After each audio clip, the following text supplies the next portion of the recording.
Johnny Hornby is founder of the advertising agency and partnership, which is part of the WPP family. Now, Johnny, you called for a boycott last week of sorts. Are you fairly encouraged by what's been happening so far? Well, it certainly didn't go unheeded.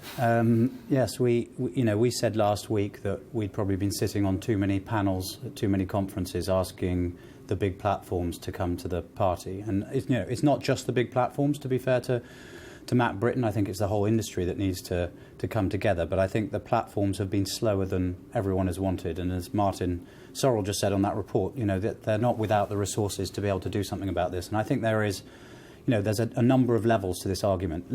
At level number one, are you a publisher or are you a platform? Is it okay to publish the kind of content that we've just seen in your report? Is it okay for them to do that? I would certainly say it isn't. But as somebody who then works in the marketing services advertising business, is it okay once you've published that content to make it advertising enabled? So allow advertisers to place their advertising unwittingly into that content. And again, I think we'd say, no, it isn't. And it's a problem that outside of Google and Facebook, the advertising industry, media industry, has been able to solve to a certain extent, to a large extent, using third-party ad verification software that checks the content before it places the advertising next to it. And up until very recently, up until this morning, Facebook and Google have been too slow to allow us to use those softwares. Yeah, they just don't want it, do they? Why not? I think there's a number of reasons. If you were being cynical, you might say they've been making a lot of money. If you've got a plethora of content and you enable the whole lot and you take all the money, then you're in a very good position. Now, let's be a bit fairer to Matt Britton and some of his colleagues. They have recognised, and he's recognised this morning, that they need to tighten this up. But he's talking about using controls.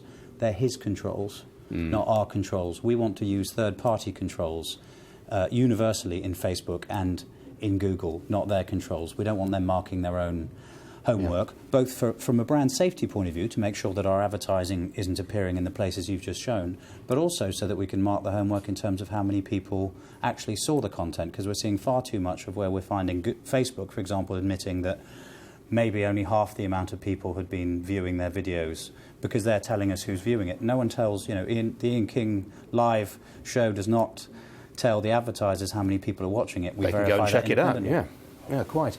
Why are we giving Google in particular such a hard time when Facebook appear to be up to this as well? I think we're giving them both a hard time. I think Facebook got their own particular hard time a couple of years ago with the Sun expose on the hate that was found there, and they've made significant moves since. But they're still marking their homework in lots of respects, and even some of the verifiers they're allowing in, they're saying you have to use our data to verify. No, we want to come completely inside those walls. Now, their excuse will be the personal data of Facebook users that they shouldn't allow others to come into. But I think it's easily within the wit of these organisations to allow these software verification tools to come in without infringing on the personal rights of the individuals. All right, Johnny Hornby, we've got to leave it there. Good to see you. Thanks for coming in.